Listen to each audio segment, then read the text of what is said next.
Last Wednesday, it was my birthday, and I celebrated by going to a gig. So I spent my day at work, and straight after, I dropped my stuff off at home and got the train to Sheffield. I met my guitarist Jack at Spoons, and we had some food, and then spent a couple of hours going around and drinking at a few pubs. I don't have a lot of footage because I was just living the moment and celebrating, but I do have this photo of us together that he posted on his story. We then went to the Washington to a free gig and saw my good friends in She Is Carnage. The support band on was a band called Petrichor, who are actually doing a UK tour right now. They're from Liverpool and they were a pleasant surprise, full of Riot Girl energy and such creativity. In fact, I am convinced that they brought the crowd because a lot of people were there for them. And it was packed to the point where even around the outside of the crowd area, there were people watching and taking up space where people would usually sit and have a drink. And for good reason. Petrichor were great. I also managed to get a set list from them.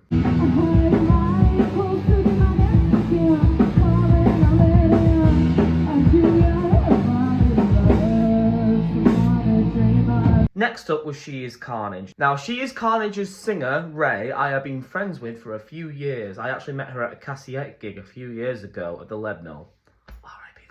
In Sheffield, and she also sings in another band called Static Lives. She Is Carnage were very good. It was their first show with a new bassist, Lizzie. They didn't play for very long, but what they did play sounded really creative and great. If I'm being honest, I can tell that this is a band that's still sort of finding their feet and where they're at, but there's nothing wrong with that. They're full of talent, full of energy. They just need to embrace that, come together, keep practicing, and one day they will be even better.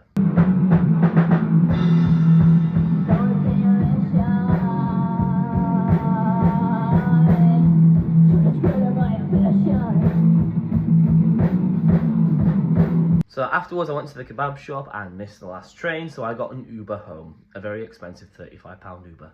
And I went to work the next day with a slight hangover, but it wasn't too bad. Just a little headache. I just had my birthday weekend, and you would have thought I'd have spent it at Download, but instead I went to a gig in Stockport. So on Friday, similarly to Wednesday, I got a taxi home, dropped my stuff off, changed my clothes and got my stuff, and went straight to the train station. I got my train to Stockport and did a half-hour walk to my hotel, and then a half-hour walk to the venue. I was getting a lot of exercise in, partially to save money, but also to reach my step goal. The bands I went to see were tributes to YouMeAtSix and Taking Back Sunday, both of which I have seen before. So I got there quite early, around doors, and I just spent some time hanging out with the bands because, well, most people were at Download. So it was a small crowd that slowly built up over the night. Taking Back Sunday, actual name, were due to start at 7:15, but ended up starting at 8 because of this. The last time I saw Taking Back Sunday was actually at their first ever gig at the Fulford Arms in York last year when they supported the Black Charade, My Chemical Romance tribute. However, I missed most of their set, unfortunately, because me and my girlfriend at the time were running late. But we got in, saw the end of the set. It seemed pretty good, but this was my first time catching a full set from them, and it was after seeing the real Taking Back Sunday just a few weeks ago at Slam Dunk as well. Taking Back Sunday are a great tribute. I would actually argue they are better than the real Taking Back Sunday. And he also does the accent, which is really, really cool. He sounds a lot like the singer of Taking Back Sunday. But the rest of the band are really talented as well, with a lot of energy, and they're really nice people. I got a photo with them here.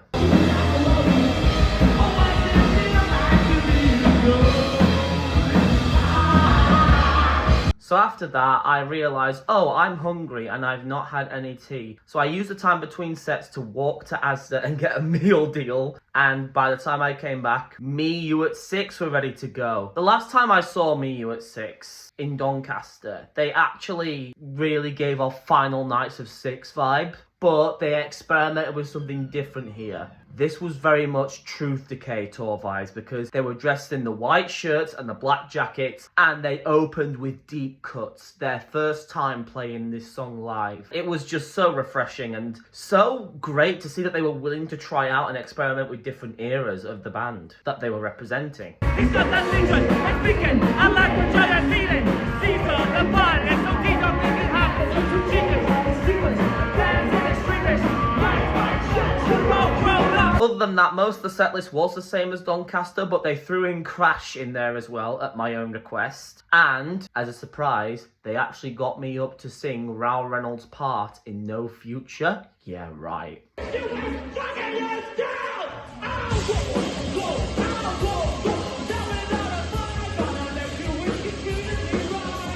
was a massive, massive pleasure to be on stage with them, and it was actually really, really cool to be able to sing on one of those light boxes. We need to get some of those when we have a high budget. So I spent the rest of the night at the bar. People kept coming in and chatting and dancing and vibing because there was a club night at the bar. I wasn't going anywhere. I wanted to stay out and celebrate my birthday. Why should I have gone back to my hotel? And then I did the full half-hour walk back, got some pizza on the way. Next morning, really hungover, I did the train journey back home. All to go out again.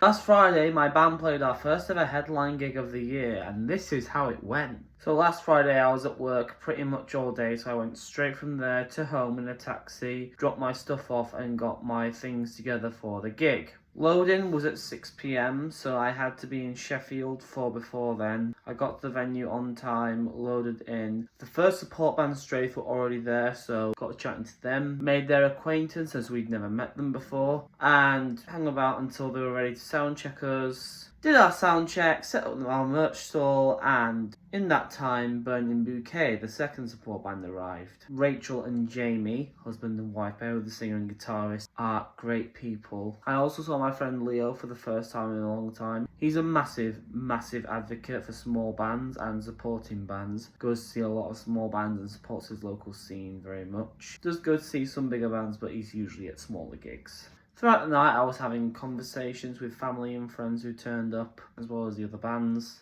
Afterwards, it was straight through sound checked, and Burning Bouquet just did a line check before they went on. Now, the staging was actually very weird. So it was an indoor shed area with a ramp that led outside. This was at Corp, but it was the outdoor area leading inside. It was more like a wedding venue as described by the venue. It was odd, but I thought it was cute. Sound guy was Ross Dawn. He is a fantastic dude. My old band's producer and drummer for the band Air Drawn Dagger, whom I've talked about several times before. And promoter was Lou Bolsover, who is great. It's great to meet her officially. She's done a great job putting this gig on for us. The first support band on was Straith, and Straith were pretty damn good. They're quite a new band with strong messages written on their bassist space, which I absolutely love, by the way. And a drummer who sometimes wears a Jason Voorhees mask. They have a lot of energy on stage and were a fantastic warm-up act. Quite grungy, not really the sort of thing I'd listen to usually, but I was into them.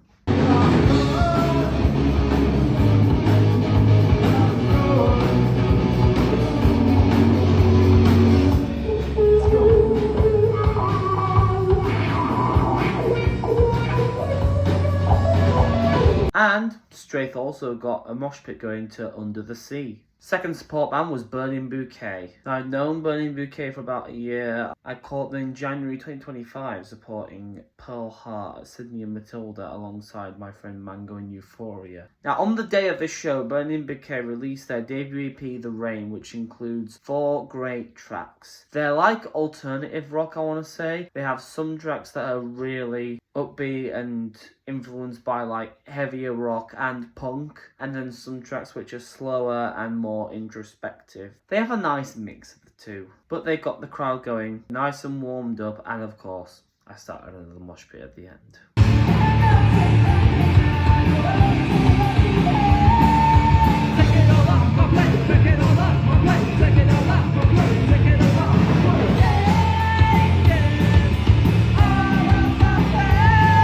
Now it came time for my band, Unfinished Stories. I can't really review us because I was performing, not watching. So here I'm going to describe our sound and review the crowd. We're a pop punk band. We've been around for 3 years now. We brought out our debut EP last year, Chapter 1 New Beginnings. We're currently working on our second EP, and we did perform a new song last Friday. The vibes of the night were absolutely top tier, and the crowd was very enthusiastic. We did get a mosh pit in our last song. We got phone lights in our one acoustic song that we have, My Secret Truth. And all around it was just good vibes throughout. Handful of mistakes were made, but that's rock and roll for you.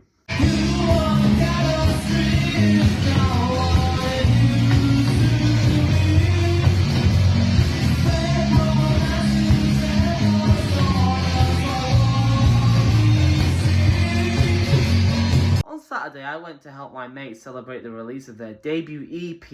It was a very busy day. My band had just played Sheffield the night before, and in the day I went to record a cover, coming soon to my YouTube channel, and then went to Sheffield again. I was going to go see Dark Corners at the Arundel Emporium. However, the gig had been cancelled due to low ticket sales, so instead I decided to go see my friends in Birmingham Bouquet, who I had seen the night before as they had supported my band. This was the EP release party for their debut record, The Rain, which I have listened to, and it is fantastic. I knew all of these songs before listening to it because I've seen them live several times and I've listened to the demos. But it was great to just hear finalised, polished versions of these tracks. There were two support bands, the first being Medici. They were really good vibes. I can't really remember much about their sound, but I remember them being really good. They've been around for about a decade, I think they said. And they really brought some high energy stuff to the show. It was really, really good.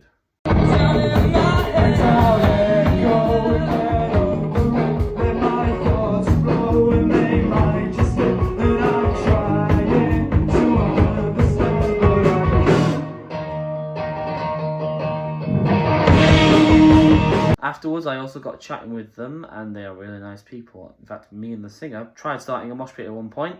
Didn't succeed, but we tried. My good friend Leo was also at this gig again too, who I mentioned in my last gig diaries. The second band on was a band I've seen before called Bansith. I saw them in 2024 supporting Hideout at their final show. And I liked them then, and I like them now. Bansith are Sheffield based and quite a heavy rock band, sort of grungy mixed with metalcore. They mix up a lot of different elements of heavy rock. Their sound really, really works well. It's quite interesting. Also bought a t-shirt from them because you gotta support bands.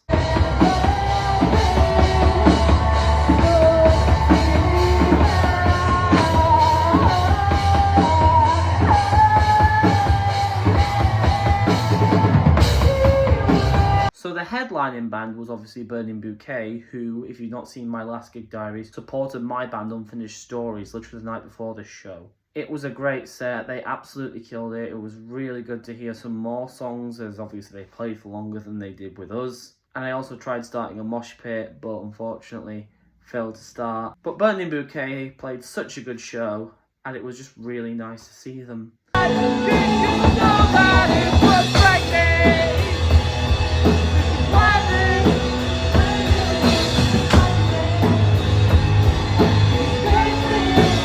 I love supporting friends. In fact, I bought a cap from them.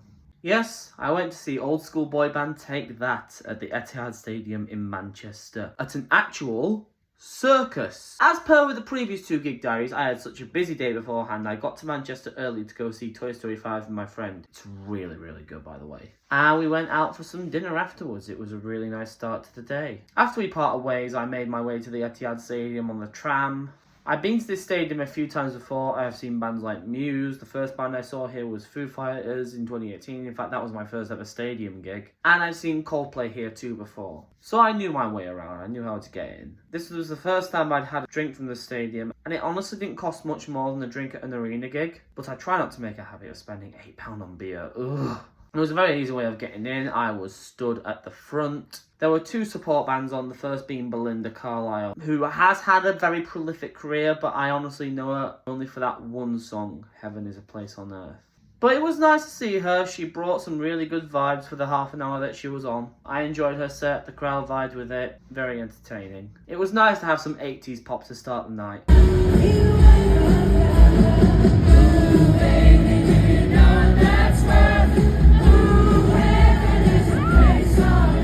The second support band was one of my favourite mainstream bands going, The Script. I have seen The Script 8 times now, I believe. And this show wasn't as good as their other ones because it was a support slot, but other than that, it was still amazing. It was just a greatest hit set because it was only a 45-minute set, plus a new song. But it was nice to see them again. It's always nice to see The Script. In fact, it was them that drew me to the show because of the ticket price. I didn't just want to see TakeThat. The support band, being The Script, also made it worth the price of admission for me. They're a very nostalgic band for me, and they've been there for me through some hard times. You've been fighting for a long, long life. You've been struggling to make things right.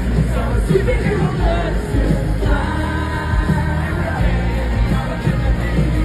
And then we get to the headlining band, TakeThat. TakeThat have been arguably the biggest boy band in the UK for the last 30 years. I mean, the only one to really rival them really was One Direction. But this was a revival of the 2009 Circus tour, and the setlist was exactly the same, bar one song. I didn't go to the original Circus tour, but I was very impressed with how this turned out. It was an actual circus. They had a full cast of actors on stage performing circus stunts. It was like a real big circus, and it was a really immersive show. It was great to watch, well worth the price of admission. And to top it off, towards the end when the band did Relight My Fire, they did the most metal thing ever by having lots of fire stunts and a giant inflatable figure of the ringleader with her face speaking from it. I'm not going to spoil too much, but it was really immersive, really creative, awesome to see. I've not grown up religiously listening to Take That, but I did hear them a lot in my youth, and as a kid I had the game SingStar Take That, which I played a lot.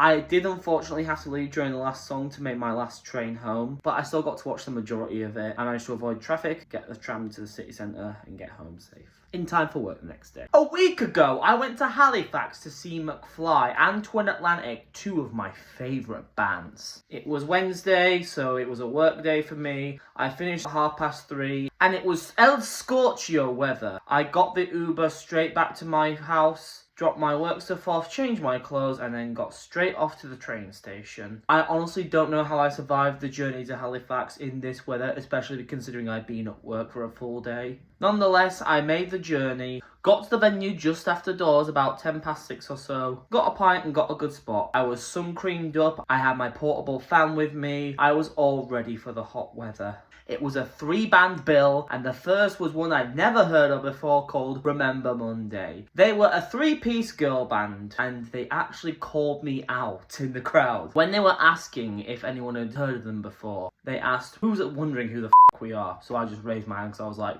I don't know you. And they were like, what's your name? I told them, and they picked on me for pretty much the whole set, in a wholesome way. They marketed themselves to me as quite a metal band, and then proceeded to play some pop songs, which I was down with. Actually, they did quite a heavy rock cover of Gimme Gimme Gimme a Man After Midnight by ABBA, and that was actually pretty metal. They also kept pointing at me, which was quite cute. The girl in the middle just kept asking, where's Will? Is he gone? Is he gone? Is he still there? But no, I was there, I was supportive, and I was happy to be their punching bag for the show.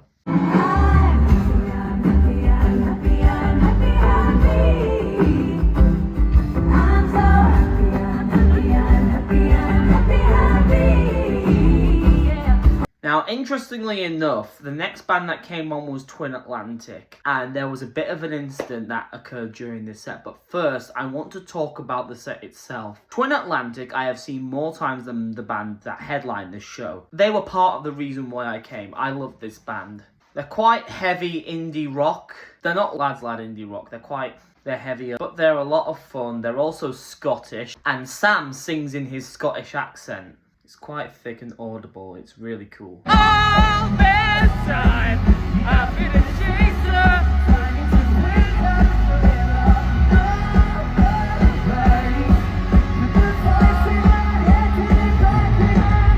Pretty much at the start of the set, Sam came on in sunglasses, and behind me there was this drunk guy who, for some reason, thought that Sam looked better with sunglasses on and thought he needed them on because Sam took them off about halfway through the set. And this guy was so desperate for Sam to have sunglasses on that he walked all the way to the front of the crowd to try and give him his sunglasses. Security refused to take them, and towards the end of the set, he was right behind me again, and he was shouting for sunglasses, and I just got annoyed and turned to him and said, humorously, stop trying to make sunglasses happen, it's not gonna happen. And then he responded with the words, shut up, you gay.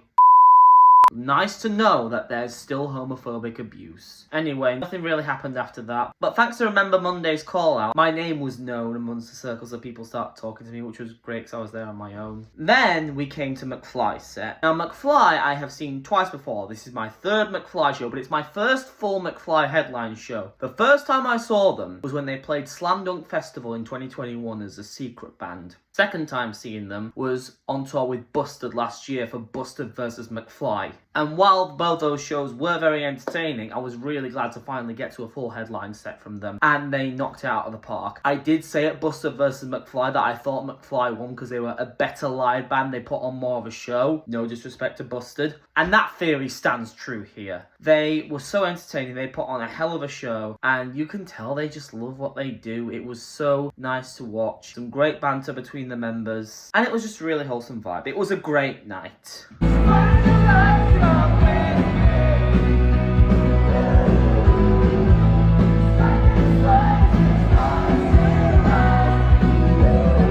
At the end of the night, I got a lift home from my friend Gemma, not the same one that you saw in the lottery winners video, and got home, slept, got up for work again the next day in the scorching heat, and then I had a weekend full of gigs. My band went on tour this weekend! Kinda. Did 2 dates.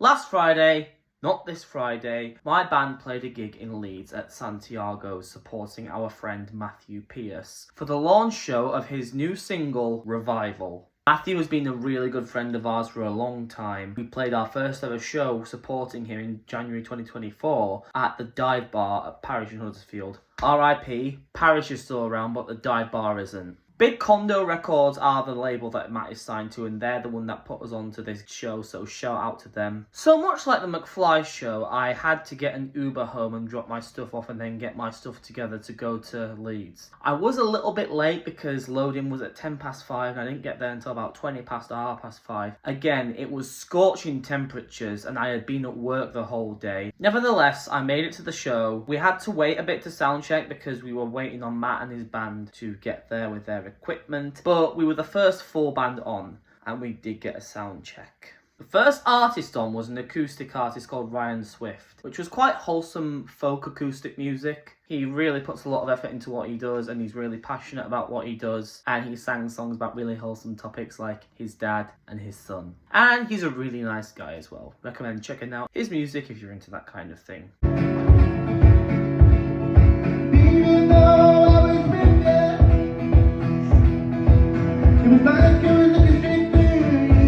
One of my favourite things about big condo shows is they have quite a varied lineup. Whatever you think of the quality of the bands, they always get a good variety of people to play. So you're never going to see the same thing twice in a row. Speaking of, we were up next and we stood out as the pop punk band Unfinished Stories. It was a pretty decent show. It was the best show we've ever played at Santiago's because we played there 4 times, and to be honest, the last 3 times something seems to have gone wrong, but this time it was a mostly smooth running show. We've got a really good response to our new song so far, which we're excited to put out a couple of months from now, and the crowd seems really into it. It was more chill than our headline show the Friday before in Sheffield, but it was still a welcome crowd. People still showed up, listened, and at least acted like they were engaged in our music. Unfortunately, I don't have a lot of footage of us from this show, so I can only show like a handful of photos, maybe a clip. But I hope what we have from this show, at least, is a good representation of what we are. The third artist on was a woman called Bethany Goodwin.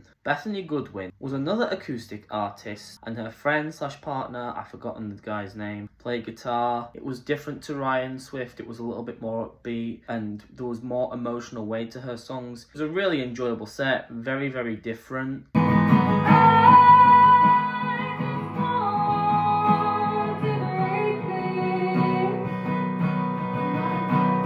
And I gotta say, this is probably the best Big Condo Records gig that I have been to so far, because so far, as you can tell, I've enjoyed every artist. Every other Big Condo show I've played has had like 1 or 2 that haven't really been for me. But at this one, everyone was nice and everyone was good. And nowhere is that more apparent than the next band, Sundown Marathon. Now, these guys had such high energy. They actually started a little like mini circle pit for us during our set, which we already appreciated. That sets a really good first impression. But their show was also full of high energy and a variety of songs with very different sounds, but also some really good consistency. They put on a hell of a show and their energy was really really, really good. To be honest, it's been a long week, so I can't really pinpoint what their sound was. I just remember it was really good, their energy was great, and their singer is also called Will. I like them that much that I gave them a business card at the end. I really hope to play with these guys again at some point in the future, because they're really nice as well.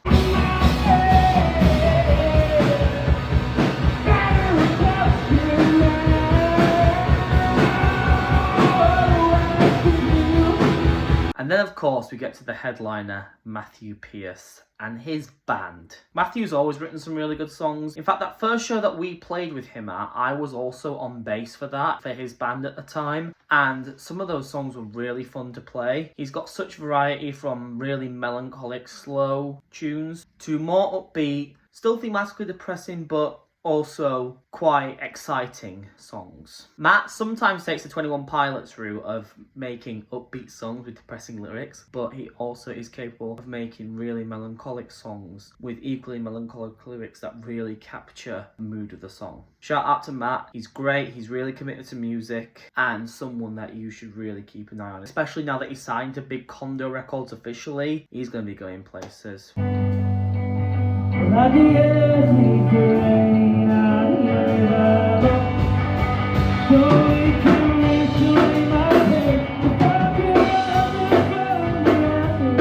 So pretty much immediately after the show, we loaded out, got our stuff in our guitarist Jack's car, and I got off shortly afterwards because I needed to get home so that I could get up bright and early for the next day when we played Nottingham. On Saturday, my band played our first ever gig in Nottingham, and here's how it went. We played a full day event called Punk for the Homeless. This was their summer fest. They have branches in Bradford, Boston and Nottingham. We played Boston last year, and this was our first time playing Nottingham. We've kind of played Nottingham before, but that was an acoustic gig that I played on my own and not with the band. So this was our full band Nottingham debut. The kind of bands that play Punk for the Homeless are so varied, mostly old school punk, but it's a pleasure to play amongst such a varied and different crowd. So while it was quite a chaotic day, it started pretty chill. I got there 20 past 1:30, not too long after loading. The event officially started at 2 p.m. I said hello to Eagle, who was the guy that booked us, and just had a chat with him and some of the other people who were working the event. Our guitarist got there around 2:30 and I helped him unload in a chaotic situation. Basically, there wasn't really a car park, so unloading and getting into the venue effectively was honestly rather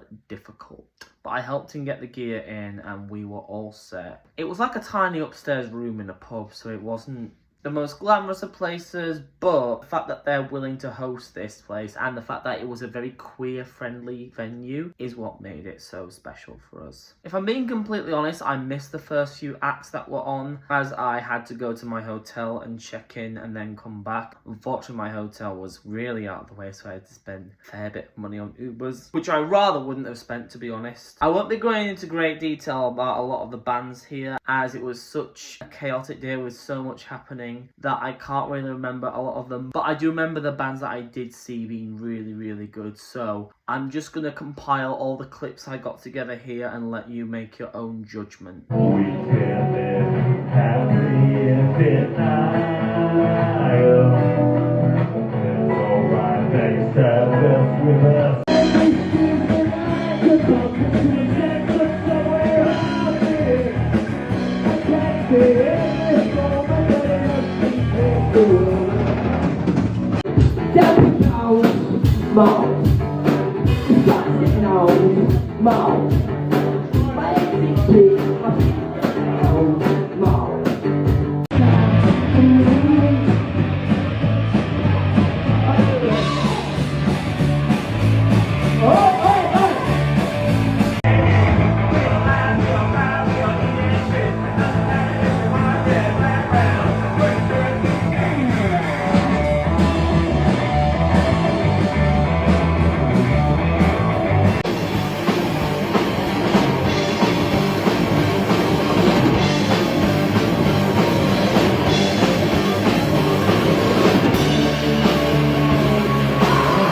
We played around 6:30 p.m. and from the off it was a little bit of an interesting setup. We only had a line check, and despite the venue saying they had a bass, head and cab, we plugged my bass into the DI. And to start with, for the first few songs, no bass was coming out, so we had to move it to the bass cab. But overall, it was a pretty decent show. We had one good friend there from Nottingham who also came to the acoustic gig last year, and shout out to you, Dan. You were the life of the party. I used to be lost, but now I'm over. There was also another particular girl there who seemed to be really enjoying it, who was bopping her head to every band. And it was overall a good vibes day. I stayed out with some people afterwards, and people seemed to like our set. Again, it wasn't too busy. Much like Leeds, it was quite chill. Again, we were just grateful for the opportunity to play in Nottingham with such wonderful people like Eagle, who organised it, and the people of Nottingham who came by to watch us. After our set, Eagle thanked us, and we stuck around for the rest of the day to support the rest of the bands with some really good ones. And I went out afterwards, had a great time, and went back home the next day shattered, but no rest for the wicked, as I had another gig that night that I was attending in Leeds. On Sunday, I attended Epic Rap Battle of the World! First show in Leeds.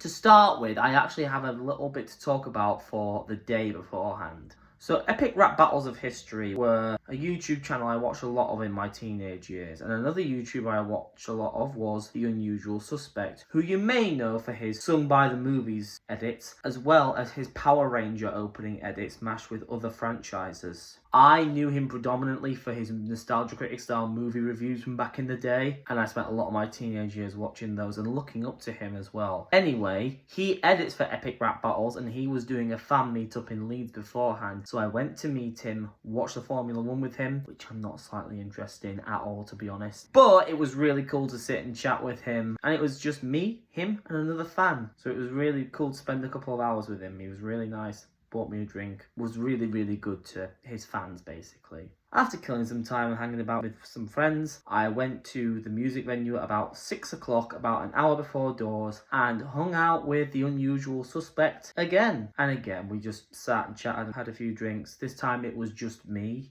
But then we got into the venue and the doors opened. I got a great space at the barrier. I was hoping to get up and do some rapping for Nice Peter and Epic Lloyd, but unfortunately I didn't get picked. There was a support band called Jackpot Golden Boys. They played rock music and they were really fun and entertaining. Didn't take themselves too seriously, really got the crowd involved. Two brothers who absolutely love what they're doing. Especially as a duo, they had so much energy. And The Unusual Suspect pointed this out himself. It was just so admirable watching a two-piece have so much energy. It was fantastic. Highly recommend checking them out.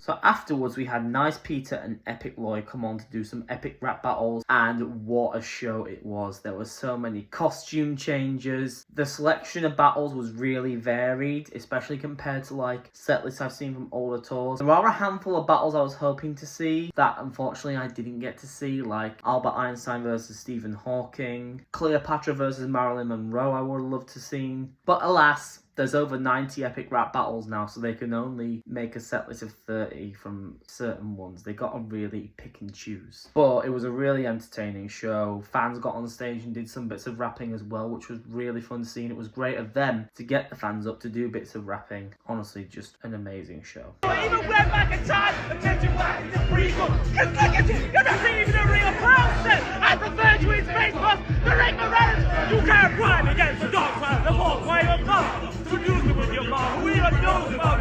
Afterwards, I stuck around, had a pint with The Unusual Suspect, and also got to meet Nice Peter and Epic Lloyd. And what gentlemen they were. Very enthusiastic and just very grateful for the fans. They're two really lovely guys, and I was really glad I got to meet them. At this point, after a roasting hot weekend of being constantly up and about, I was really tired, and yet I had work the next day in rehearsals for 2 shows, and then on Tuesday I had yet another gig. Last Tuesday just gone, I went to see legendary rock band Def Leppard in their hometown of Sheffield. Start with, it was a really tiring day for me. I had just gone through a full weekend and another day of basically not stopping. I was achy, I was tired. Thankfully the temperature had gone down, but it was still quite hot. This time around I got the bus home and then got the bus to the train station after dropping my stuff off and changing my clothes to get the train to Sheffield. This is because I actually knew the set times and the support band Extreme weren't starting till 7:30. So I had some extra time to save money by getting public transport and not worrying too much about rushing to the station.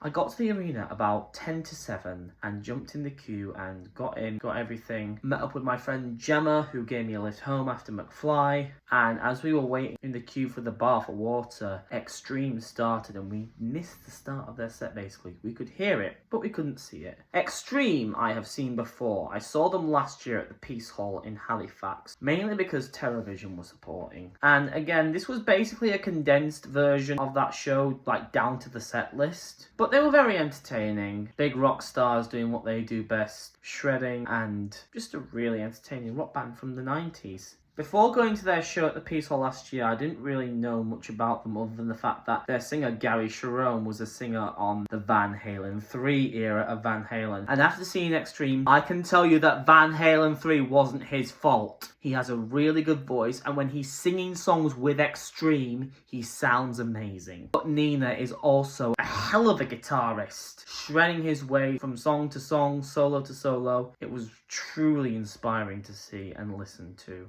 They're very entertaining, just like they were at Halifax.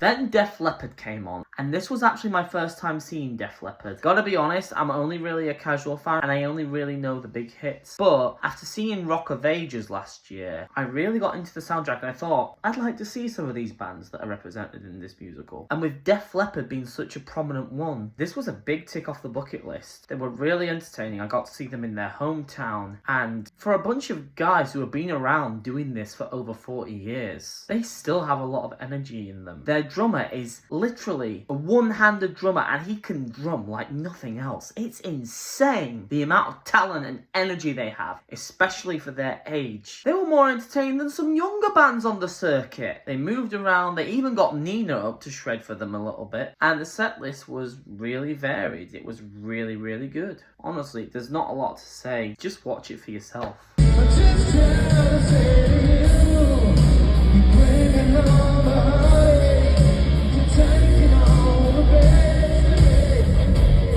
At the very end of the set though, basically as soon as they finished playing Pour Some Sugar on Me, I had to rush off to the tram to get my train and then an Uber home. And thankfully, the night after this, I managed to take some breathing room and just relax. And now I'm here filming 5 gig diaries in a row. I'd like to thank you all for bearing with me on these gig diaries. I'll see you for the next one when we begin our July gig diaries with my good friends, Air Drawn Dagger. Hello everyone, thank you for watching the June installment of Gig Diaries. If you like what you have seen today and you want to watch these gig diaries as they come out, you can follow me on TikTok or Instagram, or both at Rockin' Will. The individual gig diaries get released on TikTok and Instagram individually as soon as they're ready, so make sure to keep up to date on those. And there's already a couple of July gig diaries on there too if you want to watch what I'm up to this month. I also have a band that you can check out called Unfinished Stories. We're an original pop punk band, and I'll see you later this month for another cover.